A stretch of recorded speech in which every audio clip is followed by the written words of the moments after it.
Greetings YouTube, this is Captain Machine again, back for another 3-parter, purely because I tried to do this like 4 times, and every time I did it I rambled to the point where I was dealing with a 15-minute long video, and I realised that there's that much about this particular topic that it justified 3 parts. Now I'm not going to ramble for 30 minutes and then cut it into 3 bits. I'm actually going to make 3 separate videos each, between 1 and 10 minutes long. So, let's get cracking. As the title says above, I'm talking about conventions. More specifically, conventions in the UK. Now, when I talk about conventions, I'm not talking about comic book conventions, I'm not talking about sewing conventions, or trading conventions, or Meccano conventions. They're fine, I have no issues with that. I'm not even going to call anyone names or anything. I personally just don't see the joy in it. I understand that other people do derive joy from it, so I'm not going to make any grief about it. What I'm talking about today are gaming conventions, more precisely role-playing and wargaming. Now, in the UK, wargaming is a big deal. It's a lot bigger than roleplay, and probably will always be that way, at least for the very foreseeable future. So you tend to find the majority of conventions out there, the ones that have been going for a reasonably long period of time, are actually wargaming conventions. The one I'll be going to next week, and the one I'll be filming and sharing with you lot, will be Triples, and that's one based in Sheffield. And it has got a very, very popular following, and from that you will it's got quite a history to it. I mean, I've been going to it for like 10 years. I'm pretty darn sure it's been going a lot longer than that. Tea, love it. Right. And then you've got role-playing conventions. Now, role-playing conventions typically haven't been going that long. The only exception, of course, is Gencon. Now, Gencon UK is, as far as most role-players are concerned, a joke. The actual stuff that they have at the convention is fine. Not an issue with that. In fact, if I wanted to go pick up, I don't know, the latest games, maybe even a month or 2 early, I'd go to Gencon UK, because they've got, there's a lot of people go there, the companies go and support it. The problem is, the reason why it's a joke is because it's on the tiniest part of the island. It's basically right on the bang south end of the country. And it's really annoying for people that don't live anywhere near it. I mean, travel in the UK for some reason is ridiculously expensive compared to other countries. When you look at America, and for the same price it costs to travel states, right? Now states, some states are bigger than the actual entirety of England. It's cheaper to travel across states than it is to travel from one half of England to the other. Really, it is. It's ridiculous how expensive it is. So that's generally a huge joke. Now, hopefully the UK Game Expo that's held in Birmingham will fix that, because that's pretty much slap bang in the middle. It gives a lot more people the opportunity to actually go down there in their cars or on the train or whatever means of transport they want to use and have some fun.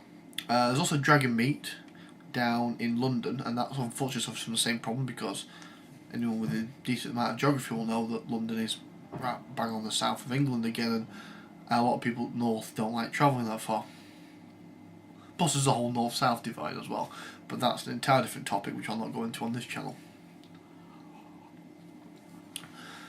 Basically, you tend to find you have one or the other, and never the two shall meet. So you have role-playing conventions or wargaming conventions. Now, back in the mid to late 90s, there was something of a revival. I'd probably put it down to D&D actually, because basically that reinvigorated the whole role-playing community, and the whole gaming community at large, in fact.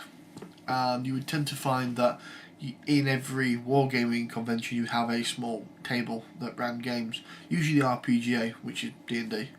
And every role-playing convention you would have at least a small table running a tabletop game. Now that could be pretty much anything, but generally it was usually stayed to fantasy or sci-fi. And in that respect, being in England and where it was grown, usually Games Workshop stuff, which I've not got a problem with. I just don't like 40k anymore because I think it's childish, but again, that's another video entirely.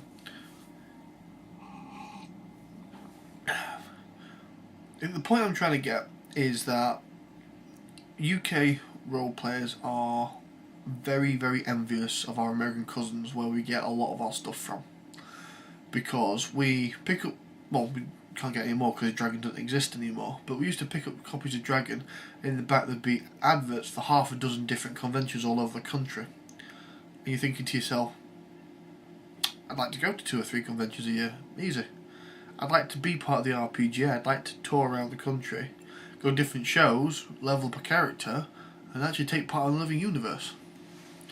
And that's not really took off in England. What we do have are what I like to call mini conventions. And a mini convention is basically, I would say, anywhere below 200 attendees. And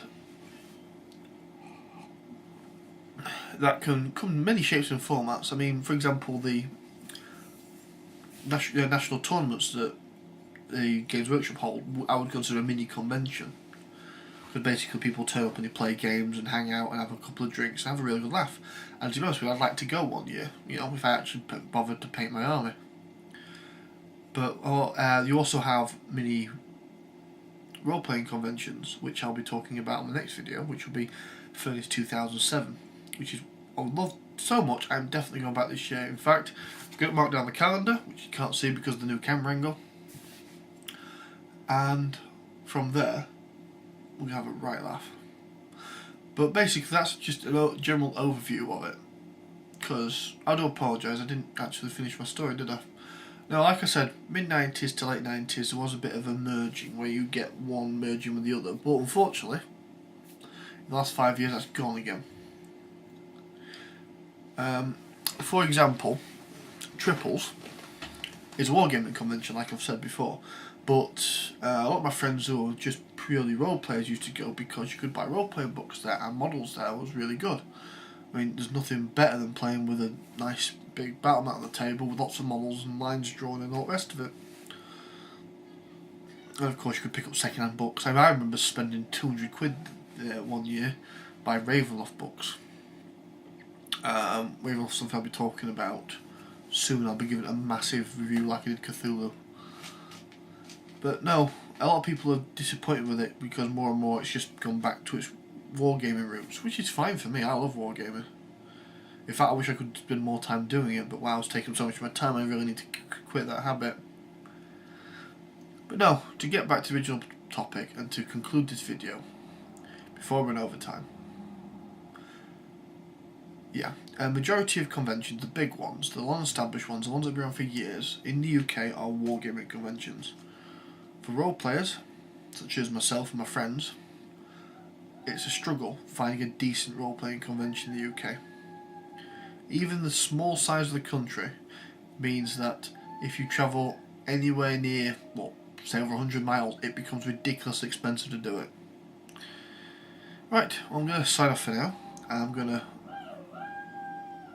wonder why people are making strange choo-choo noises downstairs. Okay then, this is Captain Machine signing.